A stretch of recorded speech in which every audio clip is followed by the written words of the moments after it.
और बहुत महत्वपूर्ण ऐसा एक टॉपिक लेके पार्ट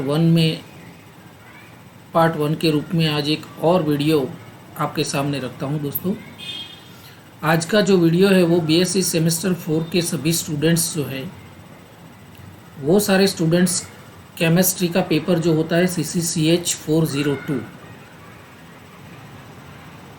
401 या 402 में आपका एक बहुत अच्छा एक टॉपिक जो है क्रिस्टल फील्ड थ्योरी, जिसको हम गुजराती में या हिंदी में बोलते हैं स्फटिक क्षेत्र सिद्धांत। क्रिस्टल फील्ड थियोरी का ये जो पूरा यूनिट है दोस्तों, बहुत महत्वपूर्ण आपकी एग्जामिनेशन के लिए, आपकी पढ़ाई के लिए बहुत अच्छा ऐसा एक टॉपिक है जिसको आज मैं इस वीडियो में डिस्कस करने जा रहा हूँ दोस्तों। आज का जो वीडियो है उसमें ये टॉपिक में जो आता है बहुत अच्छी एक थियोरी और उसके ऊपर जो क्वेश्चंस किस तरह से आपको ऑफलाइन एग्जामिनेशन में पूछे जा सकते हैं, ये सारे क्वेश्चंस वन बाय वन मैं आपके सामने डिस्कस करने वाला हूँ। तो दोस्तों इसी जो एक श्रृंखला है, एक श्रेणी है ये क्वेश्चंस की, वो सारी श्रेणी वन बाय वन आपके सामने पार्ट वन के रूप में आज मैं यहाँ पर रख रहा हूँ दोस्तों। आने वाले दिनों में और भी क्वेश्चंस के रूप में और नए वीडियो लेके आपके सामने हाजिर हो जाऊँगा। आशा करता हूँ कि आज का ये क्रिस्टल फील्ड थ्योरी का जो ये पार्ट वन का वीडियो और उसमें मैंने जो डिस्कस किया है वो क्वेश्चंस आप सभी को बहुत बहुत हेल्पफुल हो सकता है दोस्तों। उसको बहुत बहुत लाइक कीजिए, अगर आपको अच्छा लगा हो तो उसको ज़रूर सब्सक्राइब करिए, आपके सभी ग्रुप में शेयर करना भी मत भूलिए, बेल आइकन भी प्रेस करना मत भूलिएगा ताकि मेरी हर इन्फॉर्मेशन मैं आपके मोबाइल तक पहुंचा सकूं दोस्तों। ज़्यादा वक्त नहीं बिगाड़ने से मैं पसंद करूंगा कि ये ज़्यादा से ज़्यादा इस टॉपिक के बारे में हम डिस्कस करें। तो शुरू करता हूं क्रिस्टल फील्ड थ्योरी का बहुत महत्वपूर्ण ऐसा एक क्वेश्चन जिसको हम शॉर्ट में CFT बोलते हैं, उसका पार्ट वन का ये वीडियो। तो दोस्तों आज का इस वीडियो में जो मैंने पहला क्वेश्चन डिस्कस करना चाहा है वो है स्फटिक क्षेत्र सिद्धांत का महत्व क्या है और उसका मेन पॉइंट्स जो है उसको डिस्कस करना चाहूँगा दोस्तों। ગુજરાતીમાં જે રીતે આપણે બોલીએ છીએ સ્ફટિક ક્ષેત્ર સિદ્ધાંતના મહત્વના મુદ્દાઓ ચર્ચો, हिंदी में बोलते हैं कि या फिर इंग्लिश में हम बोलेंगे कि which are the main points of crystal field theory. दोस्तों मैं तीनों लैंग्वेज का थोड़ा थोड़ा यहाँ प्रयोग करता हूँ ताकि हर स्टेट में, हर यूनिवर्सिटी में कोई भी स्टूडेंट्स के लिए ये वीडियो बहुत बहुत अवेलेबल हो सके, उसको समझ में आ सके। इसीलिए हर तरह के स्टूडेंट्स के लिए मैं थोड़ा थोड़ा तीनों लैंग्वेज का प्रयोग इसमें करने वाला हूँ। तो दोस्तों I would like to discuss स्फटिक क्षेत्र सिद्धांतना महत्वना मुद्दाओं चर्चे। हिंदी में बोलते हैं डिस्कस। यहाँ पर स्फटिक क्षेत्र सिद्धांत जो है क्रिस्टल फील्ड थ्योरी, उसके जो मेन पॉइंट्स है उसकी चर्चा हम कैसे करेंगे। तो दोस्तों शुरू करते हैं स्फटिक क्षेत्र सिद्धांत यानी कि क्रिस्टल फील्ड थ्योरी। दोस्तों first point is that crystal field theory जो है वो सक्रांति धातुओं यानी कि ट्रांजिशन मेटल्स एंड लिगेंड्स, उन दोनों के बीच में जो बॉन्डिंग प्रोसेस होती है, वो बॉन्डिंग प्रोसेस में इलेक्ट्रॉन की जो आदान प्रदान होती है यानी कि इंटरेक्शन होता है, उसका एक मॉडल है। So crystal field theory is a good model for the interaction of an electron between the orbitals of transition metal and ligands. ગુજરાતીમાં બોલીએ તો ક્રિસ્ટલ ફીલ્ડ થિયરી સક્રાંતિ ધાતુઓ અને લિગેન્ડ્સ વચ્ચેના બંધમાં થતી આંતરક્રિયાનું એક મોડેલ છે। Second point is that CFT કેન્દ્રીય ધાતુ આયનના ધન વીજભાર અને લિગેન્ડના અબંધકારક ઇલેક્ટ્રોનના ઋણ વીજભાર વચ્ચેના આકર્ષણની અસરનું વર્ણન કરે છે। એટલે કે કેન્દ્રીય ધાતુ આયનની આસપાસ લિગેન્ડનો સમાવેશ કરતો एक बिंदु वीजभार है। मित्रों complex itself is a point charge. तो किसका पॉइंट चार्ज है, यानी कि जो सेंट्रल मेटल आयन है उसका जो पॉजिटिव चार्ज है और surrounding the central metal ion जो आसपास के लिगेंड्स है वो सारे non bonding electron pair donate करने वाले हैं और अप्रोच करते हैं मेटल आयन को।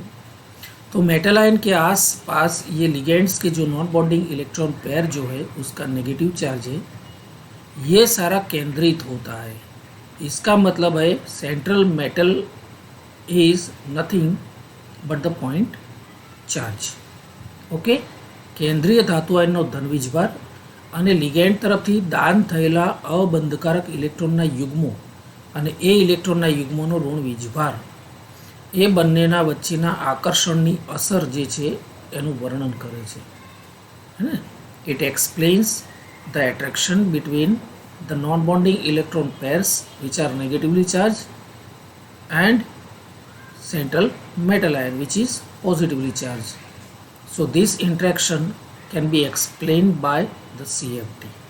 So central metal in that complex becomes a point charge.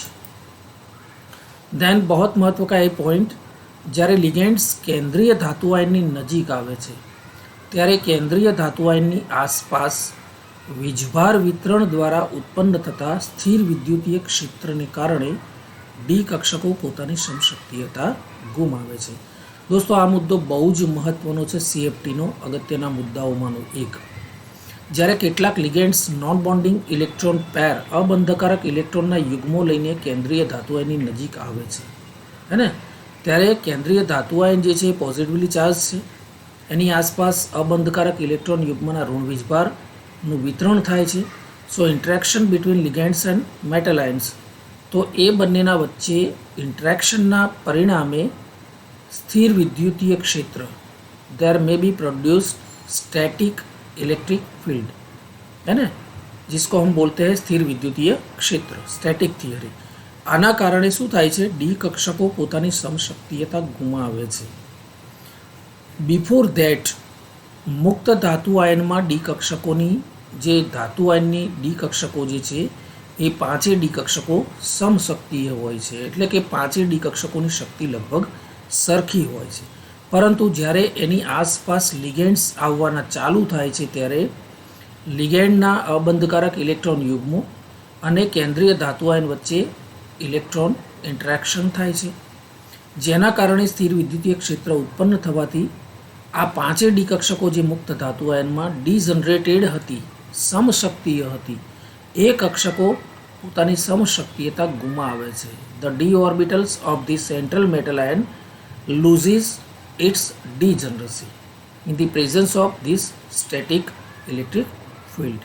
Okay, तो इस तरह से जो डी ऑर्बिटल्स मेटल आयन की है वो सारी अपनी जो डीजनरेसी है वो लूज करती है और डिवाइडेड हो जाती है।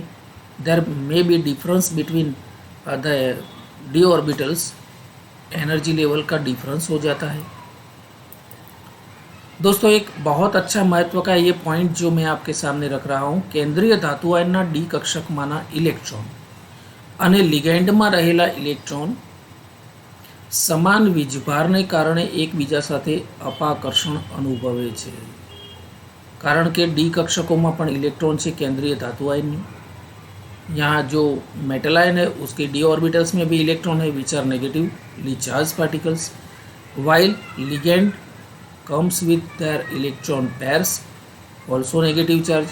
सो नेगेटिव चार्ज एक साथ होने से यहाँ पर रिपल्जन प्रोड्यूस होता है। उससे क्या होता है? एट अ रिजल्ट केंद्रीय धातुना डी इलेक्ट्रॉन कि जे लिगेंडनी नजीक आवेला छे तेमनी शक्ति दूरना डी इलेक्ट्रॉन करता वधु हशे। मित्रों केंद्रीय धातु आयन पासे डी कक्षको छे। હવે આ લિગેન્ડની હાજરીમાં કેન્દ્રીય ધાતુ આયનની ડી કક્ષકો વિભાજિત થઈ જાય છે, શક્તિનો તફાવત ઉત્પન્ન થઈ જાય છે, જે પહેલાં સમશક્તિય હતી, હવે એ ડી કક્ષકો પાંચેય શક્તિના વિભાજનમાં પરિણમે છે, એટલે બે ભાગમાં વહેંચાઈ જાય છે। હું આકૃતિ સાથે પણ આપ સર્વે મિત્રોને સમજાવવાનો પ્રયત્ન કરવાનો જ છું, પણ આ ડી કક્ષકો બે ભાગમાં વહેંચાઈ જવાથી શું થાય છે કે એ ડી કક્ષકો પૈકી જે ડી કક્ષકો लिगेंडની નજીક અથવા लिगेंडની દિશામાં આવેલી હશે એમની શક્તિ દૂરના ડી ઇલેક્ટ્રોન કરતાં વધુ હશે, જેના પરિણામે ડી કક્ષકોની શક્તિમાં તફાવત ઉત્પન્ન થઈ જાય છે અને બે ભાગમાં વિભાજિત થઈ જાય છે. તો આ ડી કક્ષકોનું લિગેન્ડના ઇલેક્ટ્રોનની હાજરીમાં બે ભાગમાં વહેંચાઈ જવાની જે આ પ્રક્રિયા છે એ પ્રક્રિયાને ડી કક્ષકોનું સ્પ્લિટિંગ અથવા ડી કક્ષકોના વિભાજન તરીકે ઓળખવામાં આવે છે. ओके, CFT नो सिद्धांत जो मित्रों है, ये CFT का सिद्धांत जो है वो बहुत सक्सेसफुली ट्रांजिशन मेटल जो होते हैं, ट्रांजिशन मेटल कॉम्प्लेक्सेस, वो सारे कॉम्प्लेक्सेस के जो मैग्नेटिक प्रॉपर्टीज़ है उसमें कलर जो होते हैं या फिर हाइड्रोजन एनर्जी है, ये सारी बातें हम CFT के ज़रिए बहुत अच्छी तरह से समझ सकते हैं. तो CFT का ये प्लस पॉइंट है, उसका सिग्निफिकेंट पॉइंट है कि हम magnetic property of complexes, colour of complexes and hydration energy, ये तीनों जो सारी चीज़ें हैं वो हमें CFT अच्छी तरह से समझाता है. But there is a limitation of CFT also. तो CFT की लिमिटेशंस क्या है? बंधों वर्णन कर सकतु नहीं, राइट. तो जो बॉन्डिंग स्ट्रक्चर है कॉम्प्लेक्स कंपाउंड में, they can not be understood by this CFT. तो this is the limitation and this three are the significant point of crystal field theory. दोस्तों, तो इस तरह से जो मैंने ये सारे पॉइंट आपको बताने का थोड़ा प्रयास किया है, आशा करता हूँ कि एक बहुत अच्छा और बहुत इम्पोर्टेंट ऐसा CFT का क्वेश्चन जो मैंने फर्स्ट स्लाइड में बताने का प्रयास किया था, ये वाला स्फटिक क्षेत्र सिद्धांतना महत्वना मुद्दाओं चर्चो, explain the main points of crystal field theory, या फिर हिंदी में बोले तो स्फटिक क्षेत्र सिद्धांत के जो महत्व के मुद्दे हैं, पॉइंट्स है, उसको एक्सप्लेन कीजिए. तो ये क्वेश्चन मैंने आपके सामने रखा है और डिस्कस करने का प्रयास भी किया है. आशा करता हूँ कि ये वीडियो आपको बहुत अच्छा लगेगा. अब नेक्स्ट वीडियो में मैं नेक्स्ट क्वेश्चन लेके आपके सामने ग्रेजुअली सारे questions one by one video में लेके आ रहा हूँ. आशा करता हूँ दोस्तों ये वीडियो भी अगले वीडियो की तरफ बहुत बहुत आपको अच्छा लगा हो, तो उसको ज़रूर बहुत लाइक कीजिए, शेयर कीजिए एंड सब्सक्राइब भी ज़रूर कीजिए. Wait for next video. धन्यवाद.